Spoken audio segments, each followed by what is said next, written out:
शुद्ध संकल्प किसको बोलते हैं, अशुद्ध संकल्प किसको बोलते हैं और निसंकल्प किसको बोलते हैं। शुद्ध संकल्प किसको बोलते हैं, ये समझने से शुद्ध संकल्प करने में आप सक्षम हो जाएंगे। अशुद्ध संकल्प किसको बोलते हैं, ये समझने से आप उससे बचने में तत्पर हो जाएंगे। और निसंकल्प तो योगी का योग सफल, ज्ञानी का ज्ञान पूर्ण, प्रेमी का प्रेम प्रसाद छलकेगा, पूर्णता है निसंकल्प अवस्था। जो अभी नहीं है, पहले नहीं था, बाद में नहीं रहेगा, उस अवस्था का, उस वस्तु का, उन व्यक्तियों का, उन सुखों का संकल्प अशुद्ध संकल्प है। जो पहले नहीं था, अभी नहीं है हमारे पास और मिलने के बाद भी नष्ट हो जाएगा, ये अशुद्ध संकल्प है। विकारी सुख नहीं था, अभी नहीं है और भोगेंगे फिर भी नहीं हो जाएगा, ये अशुद्ध संकल्प है। शुद्ध संकल्प किसको कहते हैं कि जो किसी भी वस्तु, व्यक्ति, अवस्था पर आधारित नहीं है, स्वतः रसमय है, नश्वर जीवन से निराला है और जीवन तत्व को, वास्तविक स्वरूप को जानने का जो संकल्प है वो शुद्ध संकल्प है। अपने मैं को या ईश्वर के मैं को जानने का संकल्प शुद्ध संकल्प है। और अपने शरीर को और संसार को भोग के खाई में धकेलना ये अशुद्ध संकल्प है। और निसंकल्प किसको बोलते हैं कि सारे संकल्प होके चले जाएं फिर भी निसंकल्प नारायण स्वरूप हमारा ज्यों का त्यों है। कितने ही संकल्प आए गए, कितनी अवस्था आई गई, कितने सुख आए गए, लेकिन निसंकल्प नारायण वो अचल तत्व है। जागृत आया चला गया, स्वप्न आया चला गया, सुषुप्ति आई चली गई, मूर्छा आया चला गया, समाधि आई चली गई, लेकिन फिर भी कोई है जो नहीं गया, वही मैं हूं। ये निसंकल्प अवस्था है। ब्राह्मी स्थिति प्राप्त कर कार्य रहे नाशेष, गुरुवर कार्य रहे नाशेष, मोह कभी ना ठग सके, इच्छा नहीं लवले, पूर्ण गुरु की कृपा मिली, पूर्ण गुरु का ज्ञान, आंसुमल से हो गए साईं। निसंकल्प ब्रह्म है, चैतन्य, सबकी जिगरी जान है। रात को आपाधापी छोड़ देते तो सारी थकान मिट जाती, सुबह ताजे हो जाते। अज्ञान में निसंकल्प होते, लेकिन जानकारी से स्व में निसंकल्प हुए तो कहां पहुंच जाए।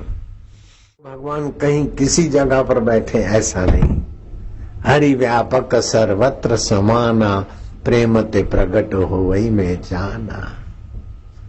भ जिसकी सत्ता से भरण पोषण होता है, ग जिसकी सत्ता से गमनागमन होता है, वह जिसकी सत्ता से वाणी स्फुरित होती है, न ये सब न रहे फिर भी जिसके साथ हमारा संबंध नहीं टूटे, वह भगवान है और वो मेरे आत्मा है।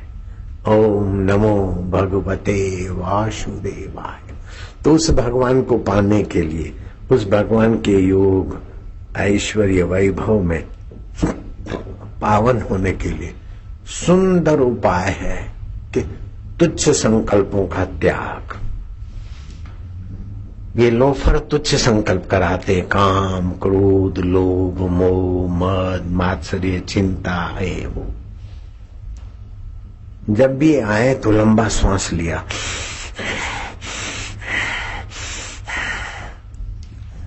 जब आप देखते हैं ना उस समय चिंतन नहीं होता, और जब चिंतन करते हैं तो उस समय ठीक से देख नहीं पाएंगे। तो किसी भी अशुभ चिंतन में लगे तो तुरंत लंबे श्वास लिया तो आपके मन की धारा बदल जाएगी। और लंबे श्वास लेने से, और लंबे श्वास 2-4 लेके हरि ओम ओम ओम ओम ओम ओम ओम ओम ओम प्रभु जी ओम ओम प्यारे जी ओम ओम मेरे जी ओम ओम आनंद ओम ओम माधुर्य ओम ओम ओम ओम ओम ओम हरि ओम ओम ओम ओम ओम ओम ओम ओम ओम ओम ओम ओम ओम ओम ओम हरि ओम ओम ओम ओम ओम ओम ओम ओम ओम ओम हरि ओम ओम ओम ओम। इससे अशुभ संकल्प, अशुभ वासनाओं का प्रवाह कट जाएगा और शुभ संकल्प करके उसमें आप दृढ़ हो जाए। तो अशुभ को काट दिया और शुभ कर दिया और फिर उसमें दृढ़ रह गए। भजन्ते माम दृढ़ व्रता। तो दृढ़ से, अशुभ से आपकी शक्ति का ह्रास होता था, शक्ति का ह्रास बंद हो गया। शुभ से आपका सात्विक कमाई होने लगा।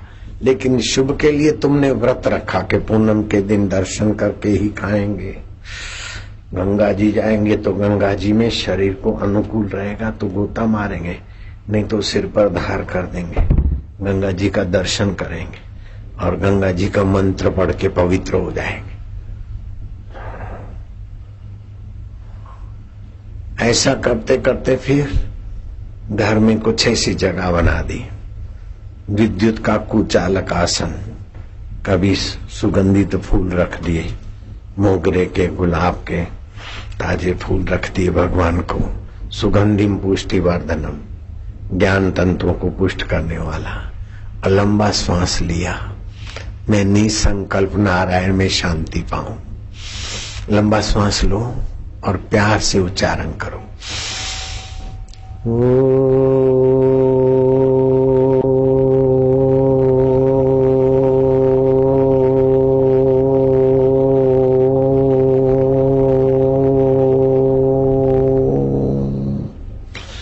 एक मिनट तक आंख की पलकें ना हिले।